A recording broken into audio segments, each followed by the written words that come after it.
Okay, now I'm going to move on to the crank and the bottom bracket.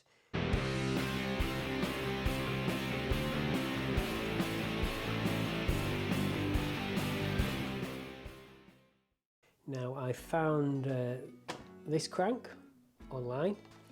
It was about £50, and the bottom bracket to match it, it's a dub crank, or it should have been, and the dub bottom bracket. But the problem is, as you can see from the box, they have not supplied the spindle. So I've contacted them and they're taking ages. The company, if you want to know, is Bike In, which I don't think I will be using again. So what I'm going to do is I've asked for them to send me the spindle, and if they can't, then I'm just going to have to send both of these back, because there's no point in me having this bottom bracket as well when I'll probably get another one.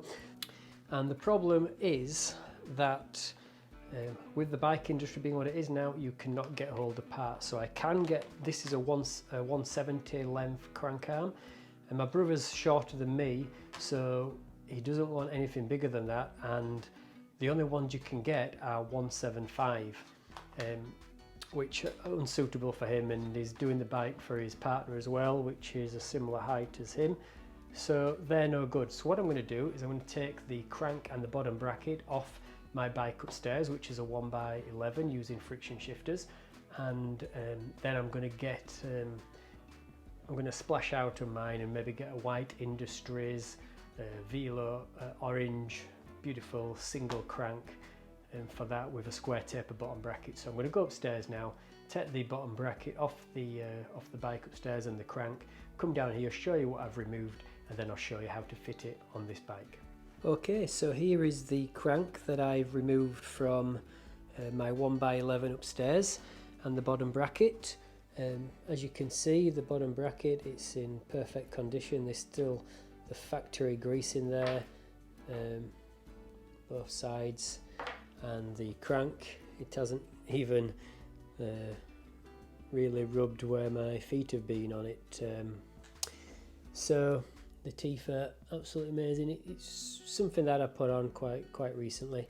It's in, excellent condition, amazing condition, and I'm sure my brother will. I'm sure my brother will appreciate it as well, because it's more road orientated than a mountain bike.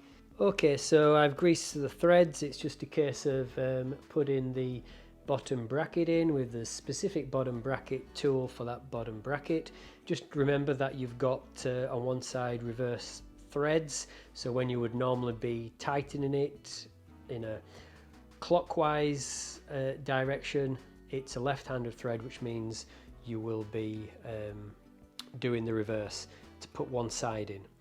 Okay, so with this SRAM bottom bracket, you can't really make a mistake, because as you can see, it says there drive side, and you've got an arrow on the side telling you which way to thread this on. So this is going, like I said, the opposite way to what you would normally do to tighten something up. You would normally tighten in that direction, but we're going to go in that direction. So I'm going to do that now, and I am going to put a spacer on the drive side, because I need to make up a little bit of millimeters. So you need to be very careful with these threads at first, because you don't want to cross thread them. So just be very gentle, and even if you have to turn it in the opposite direction slightly until you feel the thread engage, keep on just turning it back on itself. Maybe there may just be a little bit of resistance, but you don't want to force it. You can see I'm just using my fingers for that, and that's screwed in nicely. Now I'm going to do the other side. Now this side is your normal thread, so I'm going to just turning it back on itself though, just so I can find the thread. And again, just going to use my fingers, and then don't go mental, but nice and tight. Again, remember, if you don't feel comfortable just guessing these, then you can always get your hands on a torque wrench. I do have one in my toolbox, but I can just feel it, and I never ever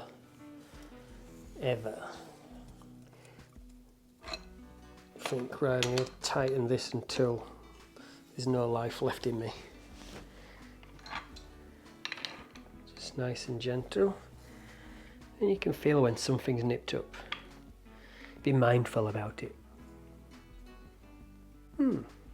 Yep, that's nipped up nicely, and that's all it needs. Okay, so now for the crank. So what I'm going to do is I'm just going to put a nice bit of grease along the spindle.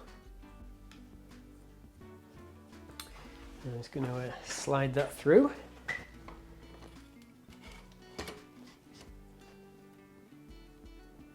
Making sure we've got enough clearance here on the chainstay. Now probably if I didn't have that spacer in that side, there wouldn't be enough clearance there, so that's worked out okay.